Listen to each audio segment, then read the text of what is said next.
Hello folks, and welcome back to the Forge. So our last video was a live video. I enjoy doing those, but I'm not going to do a lot of them.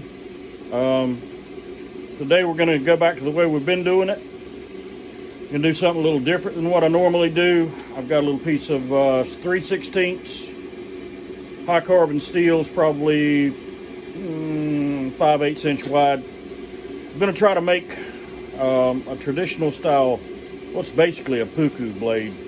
The way it used to be, the way it was done in Finland. Seen a couple of videos on guys making blades that way, and I made them like this in the past, and I haven't done one in years though. So let's give it a try and see if I can remember how to do this right. I'm gonna start off on this one like mini blades by drawing out the point. Try to be really careful here because don't want any fish lips on this one. From where the corners squeeze together. Drive it back into itself. Make sure we're not going to get a cold shut there from the corners forging down together and making a crack.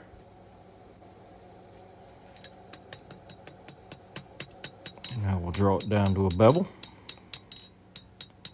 And that's going to be our tip, curved away from the spine, as always.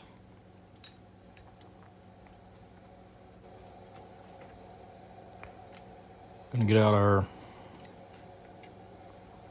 fullering tool I made in a video a couple weeks ago, and we're going to isolate what's going to be the blade from the steel that'll be the tang.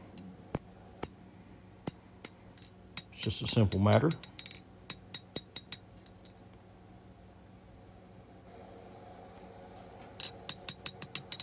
Make sure everything's flat before we start. And we'll go down to the horn of the anvil and put our reverse curve in it. Putting in that curve from the spine down toward what'll be the edge.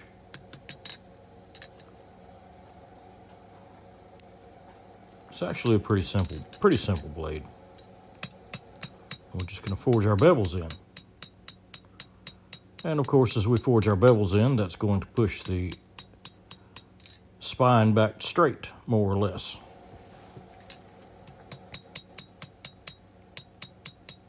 Puukko should have a fairly steep bevel that runs down to a zero edge. There's usually no secondary bevel on this style of knife. I think they call that a Scandi grind.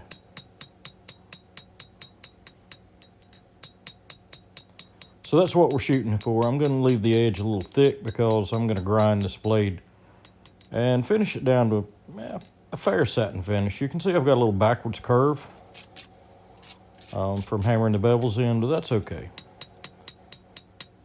I'm going to finish those bevels out anyway because I haven't put any distal taper in this blade yet. And when I hammer in the distal taper, that's going to push the spine back straight. Brush it and keep it clean.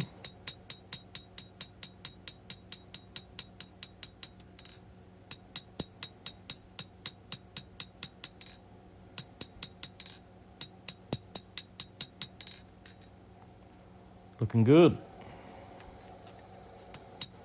Now we're going to start working in our distal taper.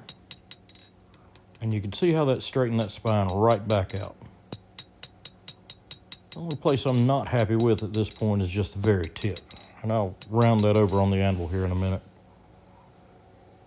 Another benefit of leaving the edge kind of thick.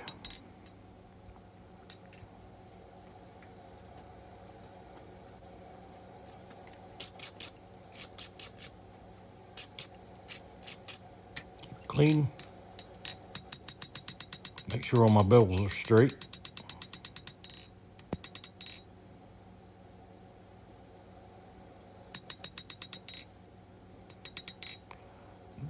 Good enough.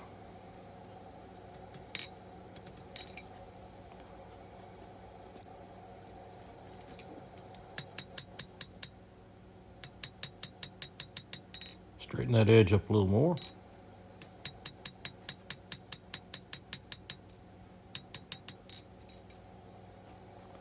I'm forging this thing pretty close to finish.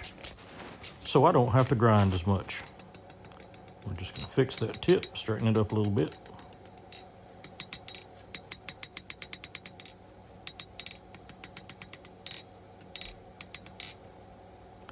That suits me a lot better. Now the next thing to do is draw out the tang. There, I had to straighten it up a little bit so the tang will be straight.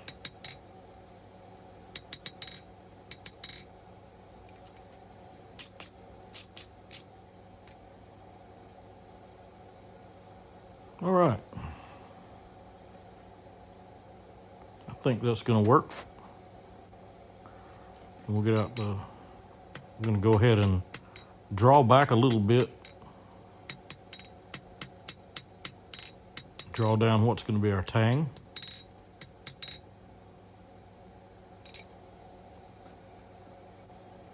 And we'll use the hardy cutter and cut off what we don't need.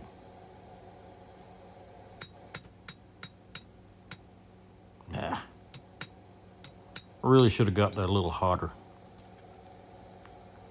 That's okay, we'll warm it up again. And take it right off.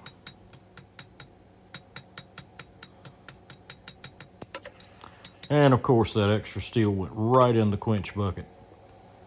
There's enough there to make another blade out of, but I'm not fishing it out now. And we're just going to work out our tang, draw it down. It's going to be a through tang design. And unfortunately, you're about to see a big skip in this forging process because for some reason the camera didn't catch part of it.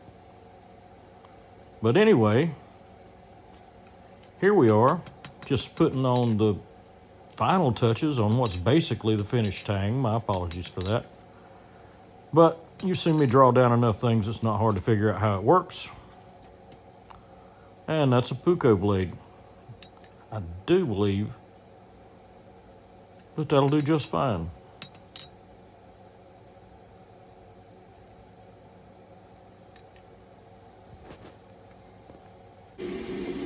All right, we got that one finished up. It's been normalized. I think I'm going to grind it up a little bit before I do the hardening and heat treat.